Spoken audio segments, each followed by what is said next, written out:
ಎರಡು ವಿಭಿನ್ನ ಧಾತುಗಳ ಪರಮಾಣುಗಳು ಅಥವಾ ಒಂದೇ ಧಾತುವಿನ ಎರಡು ಪರಮಾಣುಗಳು ಒಂದಕ್ಕೊಂದು ಸಮೀಪ ಬಂದಾಗ ಆ ಪರಮಾಣುಗಳು ಅಣುವನ್ನ ಉಂಟು ಮಾಡ್ತವೆ. ಅಂದ್ರೆ ಆ ಪರಮಾಣುಗಳ ನಡುವೆ ರಾಸಾಯನಿಕ ಕ್ರಿಯೆ ನಡೆಯುತ್ತದೆ.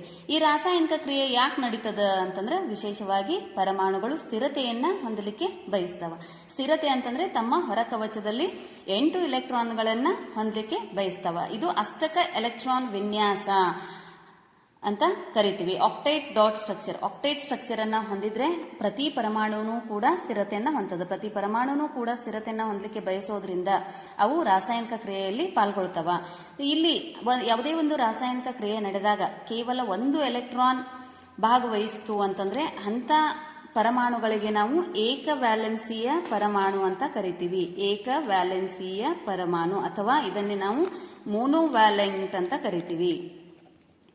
ಒಂದು ವೇಳೆ ರಾಸಾಯನಿಕ ಕ್ರಿಯೆ ನಡೆದಾಗ ಆ ಪರಮಾಣುವಿನಲ್ಲಿನ 2 ಎಲೆಕ್ಟ್ರಾನ್ಗಳು ಪಾಲ್ಗೊಂಡ್ರೆ ಅದನ್ನ ದ್ವಿವೇಲೆನ್ಸಿಯ ಅಂತ ಕರಿತೀವಿ. ಇದನ್ನೇ ಬೈವ್ಯಾಲೆಂಟ್ ಅಂತ ಕೂಡ ಕರಿತೀವಿ. ಒಂದು ವೇಳೆ ರಾಸಾಯನಿಕ ಕ್ರಿಯೆ ನಡೆದಾಗ ಆ ಪರಮಾಣುವಿನಲ್ಲಿನ 3 ಎಲೆಕ್ಟ್ರಾನ್ಗಳು ಪಾಲ್ಗೊಂಡ್ರೆ ಇದನ್ನ ತ್ರಿವ್ಯಾಲೆನ್ಸಿಯ ಅಂತ ಕರಿತೀವಿ. ಇದನ್ನೇ ಟ್ರೈವ್ಯಾಲೆಂಟ್ ಅಂತ ಕರಿತೀವಿ. 4 ಎಲೆಕ್ಟ್ರಾನ್ಗಳು ಪಾಲ್ಗೊಂಡ್ರೆ ಇದನ್ನ ಕ್ವಾಡ್ರಾವ್ಯಾಲೆಂಟ್ ಅಂತ ಕರಿತೀವಿ. ಕ್ವಾಡ್ರಾವ್ಯಾಲೆಂಟ್. ಚತುರ್ಥ ವ್ಯಾಲೆನ್ಸಿಯ ಅಂತ ಕರಿತೀವಿ. ಒಂದು ವೇಳೆ ರಾಸಾಯನಿಕ ಕ್ರಿಯೆಯಲ್ಲಿ ಆ ಪರಮಾಣುವಿನ 5 ಎಲೆಕ್ಟ್ರಾನ್ಗಳು ಪಾಲ್ಗೊಂಡರೆ ಅದನ್ನ ಪೆಂಟಾವ್ಯಾಲೆಂಟ್ ಅಥವಾ ಪಂಚವೇಲೆನ್ಸಿಯ ಪರಮಾಣು ಅಂತ ಕರೀತಾರೆ. ಒಂದು ರಾಸಾಯನಿಕ ಕ್ರಿಯೆಯಲ್ಲಿ ಎಷ್ಟು ಎಲೆಕ್ಟ್ರಾನ್ಗಳು ಪಾಲ್ಗೊಳ್ಳುತ್ತವೆ ಅನ್ನೋದನ್ನೇ ನಾವು ಏನಂತ ಕರಿತೀವಿ? ಆ ಪರಮಾಣುವಿನ ವೇಲೆನ್ಸಿ ಅಥವಾ ಇದನ್ನೇ ನಾವು ಸಂಯೋಗ ಸಾಮರ್ಥ್ಯ ಅಂತ ಕರಿತೀವಿ. ಅಂದ್ರೆ ಪರಮಾಣುವಿನ ಒಂದು ರಾಸಾಯನಿಕ ಕ್ರಿಯೆ ನಡೆದಾಗ ಆ ಪರಮಾಣುವಿನ ಎಷ್ಟು ಎಲೆಕ್ಟ್ರಾನ್ಗಳು ಆ ಕ್ರಿಯೆಯಲ್ಲಿ ಪಾಲ್ಗೊಳ್ಳುತ್ತವೆ ಅನ್ನೋದನ್ನ ನಾವು ವೇಲೆನ್ಸಿ ಅಥವಾ ಸಂಯೋಗ ಸಾಮರ್ಥ್ಯ ಅಂತ ಕರಿತೀವಿ. ಈಗ ಒಂದು ಎಲೆಕ್ಟ್ರಾನು ಪಾಲ್ಗೊಂಡಿದೆ ಅಂತಂದ್ರೆ ಆ ಒಂದು ಪರಮಾಣು ಆ ಎಲೆಕ್ಟ್ರಾನ್ ಅನ್ನ ಬಿಟ್ಟು ಕೊಡಬಹುದು ಅಥವಾ ಅದನ್ನ ತಗೊಳ್ಳು ಕೂಡ ಬಹುದು. ಆ ಪರಮಾಣು ಎಲೆಕ್ಟ್ರಾನ್ ಅನ್ನ ಬಿಟ್ಟು ಕೂಡ ಕೊಡಬಹುದು ಅಥವಾ ಆ ಎಲೆಕ್ಟ್ರಾನ್ ಅನ್ನ ಅದು ಪಡೆದುಕೊಳ್ಳಬಹುದು.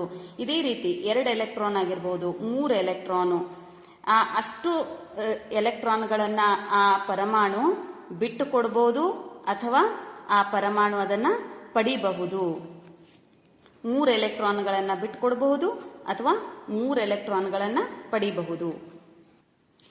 ಒಂದು ವೇಳೆ ಪರಮಾಣು ಎಲೆಕ್ಟ್ರಾನ್ ಅನ್ನ ಬಿಟ್ಟುಕೊಟ್ರೆ ಅಂತ ಪರಮಾಣುಗಳು ಧನ ಅಯಾನುಗಳನ್ನ ಉಂಟು ಮಾಡ್ತವೆ. ಒಂದು ವೇಳೆ ಪರಮಾಣು ಎಲೆಕ್ಟ್ರಾನ್ಗಳನ್ನ ಪಡೆದುಕೊಂಡ್ರೆ ಅಂತ ಪರಮಾಣುಗಳು ಋಣ ಅಯಾನುಗಳನ್ನ ಉಂಟು ಮಾಡ್ತವೆ.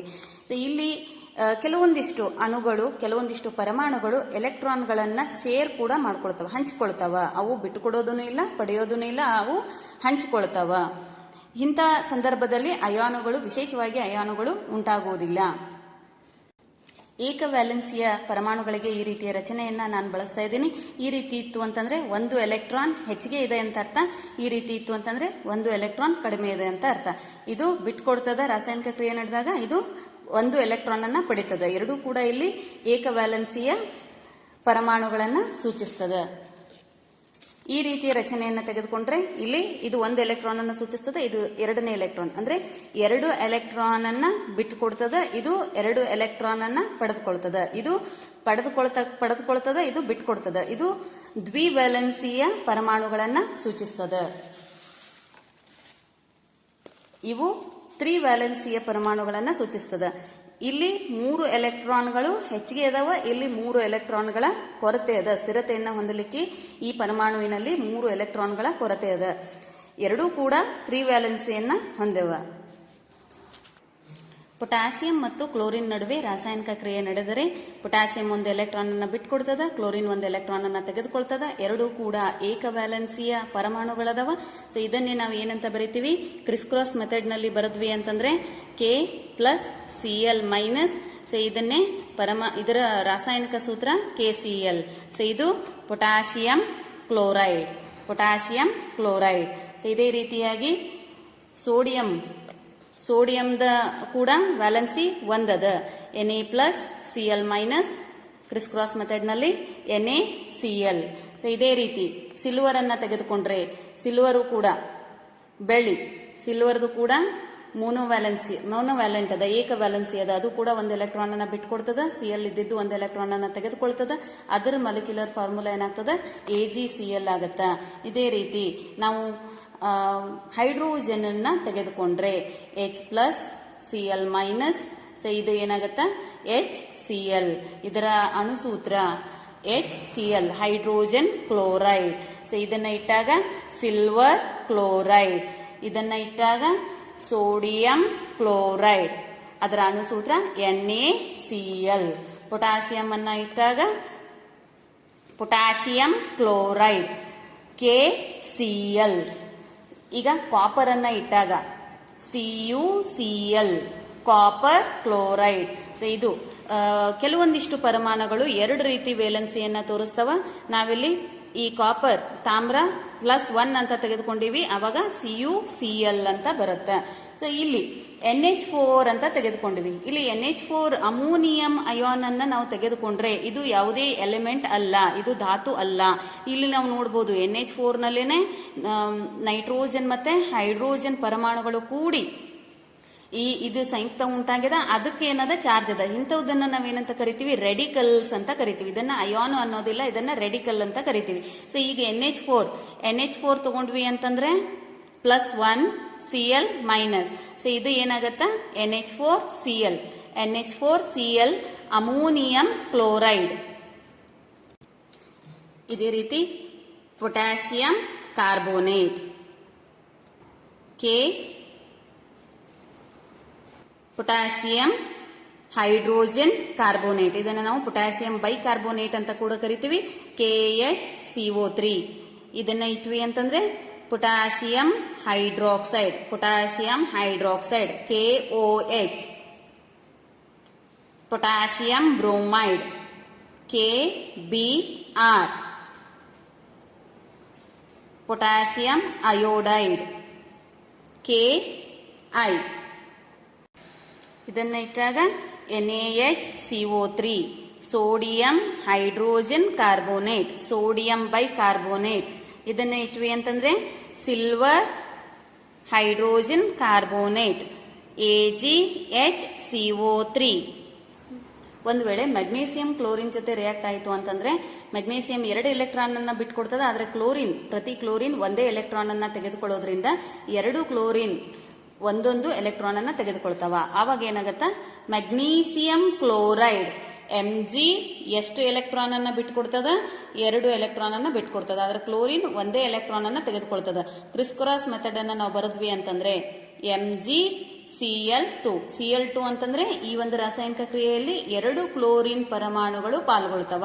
ಅದಕ್ಕೆ ಇಲ್ಲೇನಾಗತ್ತೆ, ಇದನ್ನ ನೋಡಿದ ತಕ್ಷಣ ನಮಗೆ ಗೊತ್ತಾಗತ್ತ, ಮೆಗ್ನೀಸಿಯಂ ಕ್ಲೋರೈಡ್ Mg 1 ಅದ, ಕ್ಲೋರಿನ್ ಎಷ್ಟದವ, 2 ಅದಾವ, MgCl2. ಅದೇ ರೀತಿ zinc chloride ZnCl2, 1 zinc 2 chlorine. Calcium chloride CaCl2, calcium chloride 1 calcium 2 chlorine. Iron 2 chloride FeCl2, ferrous chloride. Iron ಕೂಡ 2 ವ್ಯಾಲೆನ್ಸಿಯನ್ನ ಹೊಂದಿದೆ, 1 2 1 3. ಸೊ ಇಲ್ಲಿ 2ನೇ ವ್ಯಾಲೆನ್ಸಿಯನ್ನ ಹೊಂದಿದಂತಹ ಐರನ್ ಪಾಲ್ಗೊಳ್ತು ಅಂತಂದ್ರೆ ಅಂದ್ರೆ Fe+2Cl- ಕ್ರಿಸ್ ಕ್ರಾಸ್ ನಲ್ಲಿ ಬರೆದ್ರೆ FeCl2. ಒಂದು ವೇಳೆ ಕಾಪರ್ ಅನ್ನ ತೆಗೆದುಕೊಂಡ್ವಿ, Cu+2 ಕ್ಯುಪ್ರಿಕ್ ಅನ್ನ ತೆಗೆದುಕೊಂಡ್ರೆ ಸೊ ಇಲ್ಲಿ ಏನಾಗತ್ತ, cupric chloride CuCl2. Copper hydroxide cupric hydroxide Cu+2OH-. So ಇಲ್ಲಿ ಈ ರೀತಿ ಕ್ರಿಸ್ ಕ್ರಾಸ್ ಆಯಿತು ಅಂತಂದ್ರೆ CuOH twice cupric hydroxide. Iron hydroxide FeOH twice. So ಇಲ್ಲಿ ಐರನ್ 1 ಪರಮಾಣು ಪಾಲ್ಗೊಳ್ತದ, ಹೈಡ್ರಾಕ್ಸೈಡ್ ನ 2 ಪಾಲ್ಗೊಳ್ತಾವ, ಅದಕ್ಕೆ FeOH twice. ಸೊ ಈಗ ಕ್ಯಾಲ್ಸಿಯಂ ಹೈಡ್ರಾಕ್ಸೈಡ್ CaOH twice, ಇದು 1 ಇವೆರಡು. Zinc hydroxide ZnOH twice. Magnesium hydroxide MgOH twice. Sodium ಒಂದು ವೇಳೆ ಆಕ್ಸಿಜನ್ ಜೊತೆ ರಾಸಾಯನಿಕ ಕ್ರಿಯೆಯಲ್ಲಿ ಪಾಲ್ಗೊಳ್ತು ಅಂತಂದ್ರೆ ಸೋಡಿಯಂ ಆಕ್ಸೈಡ್ ಉಂಟಾಗ್ತದೆ. ಸೋಡಿಯಂದ +1 ಅದ, ಆಕ್ಸಿಜನ್ದು -2 ಅದ. ಇದು ಏನಾಗತ್ತ Na2O. ಈ ಒಂದು ರಾಸಾಯನಿಕ ಕ್ರಿಯೆಯಲ್ಲಿ ಆಕ್ಸಿಜನ್ 2 ಎಲೆಕ್ಟ್ರಾನ್ಗಳನ್ನ ಪಡೆದುಕೊಳ್ತದ, ಆದರೆ ಸೋಡಿಯಂ ಒಂದೇ ಎಲೆಕ್ಟ್ರಾನ್ ಅನ್ನ ಬಿಟ್ಕೊಡ್ತದ. ಹೀಗಾಗಿ 2 ಸೋಡಿಯಂ ಪರಮಾಣುಗಳು ರಾಸಾಯನಿಕ ಕ್ರಿಯೆಯಲ್ಲಿ ಪಾಲ್ಗೊಳ್ತವ. Na2O sodium oxide, Na2O potassium oxide 2 K ಬರೋದ್ರಿಂದ K2O. Copper oxide Cu2O cuprous oxide. Silver oxide Ag2O. Potassium carbonate 2 ಪೊಟ್ಯಾಷಿಯಂನ ಪರಮಾಣು K+CO3 2- K2CO3 potassium carbonate K2CO3. Sodium carbonate 2 ಸೋಡಿಯಂನ ಪರಮಾಣುಗಳು Na2CO3. ಹೈಡ್ರೋಜನ್ ಕಾರ್ಬೋನೇಟ್ H2CO3 ಇದು carbonic acid H2CO3. Hydrogen sulphide H2S hydrogen sulphide H2S. Sodium sulphide Na2S. Potassium sulphide K2S. Potassium sulphate K2SO4 2 ಪೊಟ್ಯಾಷಿಯಂನ ಪರಮಾಣುಗಳು ಪಾಲ್ಗೊಂಡವ, ಆದ್ರೆ sulphate ಅದ್ದು ಒಂದೇ ಅದ, ಅದಕ್ಕೆ K2SO4. Sodium sulphate Na2SO4. Hydrogen sulphate 2 hydrogen ಪರಮಾಣುಗಳು H2SO4. Aluminium 3 ಎಲೆಕ್ಟ್ರಾನ್ಗಳನ್ನು ಬಿಟ್ಟುಕೊಡುವ ಸಾಮರ್ಥ್ಯವನ್ನು ಹೊಂದಿದೆ, ಅದಕ್ಕಿದು Al3+. ಇಲ್ಲಿ Cl- ಒಂದೇ ತಗೊಳ್ತದ. Al ಕ್ರಿಸ್ ಕ್ರಾಸ್ ನಲ್ಲಿ ಬರದ್ವಿ ಅಂತಂದ್ರೆ aluminium chloride AlCl3. Cl chlorine ನ ಪರಮಾಣುಗಳು 1 2 3 AlCl3. ಇದನ್ನೇ ಹೈಡ್ರಾಕ್ಸೈಡ್ ಇಟ್ವಿ ಅಂತಂದ್ರೆ ಅಲ್ಯೂಮಿನಿಯಂ ಹೈಡ್ರಾಕ್ಸೈಡ್ AlOH ಥ್ರೈಸ್. ಇದನ್ನೇ NO3 ಇಟ್ವಿ ಅಂತಂದ್ರೆ ನೈಟ್ರೇಟ್ ಅನ್ನ ಇಟ್ವಿ ಅಂತಂದ್ರೆ aluminium nitrate AlNO3 thrice. Aluminium iron 3 valency ಇದ ಐರನ್ ತಗೊಂಡ್ವಿ ಅಂತಂದ್ರೆ Fe+3 NO3-. ಸೊ ಈಗ iron nitrate FeNO3 thrice. OH ತಗೊಂಡ್ವಿ ಅಂತಂದ್ರೆ hydroxide iron hydroxide ferric hydroxide FeOH thrice. Chlorine ಅನ್ನ ತೆಗೆದುಕೊಂಡ್ವಿ ಅಂತಂದ್ರೆ ferric chloride iron 3 chloride ferric FeCl3. Aluminium oxide ಅಲ್ಯೂಮಿನಿಯಂನ 2 ಪರಮಾಣುಗಳು ಪಾಲ್ಗೊಳ್ತವ, ಆದ್ರೆ ಆಕ್ಸಿಜನ್ನ 3 ಪರಮಾಣುಗಳು ಪಾಲ್ಗೊಳ್ತವ. ಅದಕ್ಕಿಲ್ಲಿ Al+3O2- Al2O3. ಅಲ್ಯೂಮಿನಿಯಂದು 2 ಪರಮಾಣುಗಳು, ಅದೇ ರೀತಿ ಆಕ್ಸಿಜನ್ನ 3 ಪರಮಾಣುಗಳು Al2O3 ಅಲ್ಯೂಮಿನಿಯಂ ಆಕ್ಸೈಡ್. ಇದೇ ರೀತಿ iron oxide Fe2O3 ferric oxide. Hydrogen phosphate H+PO4 3- H3PO4. 3 hydrogen ಪರಮಾಣು, ಒಂದೇ ಒಂದು phosphate ion. So H3PO4 hydrogen phosphate. Aluminium phosphate Al+PO4. ಇದು ಕಾರ್ಬನ್ನ ಪರಮಾಣು. ಕಾರ್ಬನ್ 4 ಎಲೆಕ್ಟ್ರಾನ್ಗಳನ್ನ ಹಂಚಿಕೊಳ್ತದ. ಸೊ ಇಲ್ಲಿ carbon tetrachloride C+4 Cl- CCl4 carbon tetrachloride. 4 chlorine ಅಯಾನುಗಳು, ಕ್ಲೋರಿನ್ ಪರಮಾಣುಗಳು, 1 ಕಾರ್ಬನ್ ಪರಮಾಣು. ಸೊ ಅದಕ್ಕೆ CCl4 ಕಾರ್ಬನ್ ಟೆಟ್ರಾಕ್ಲೋರೈಡ್.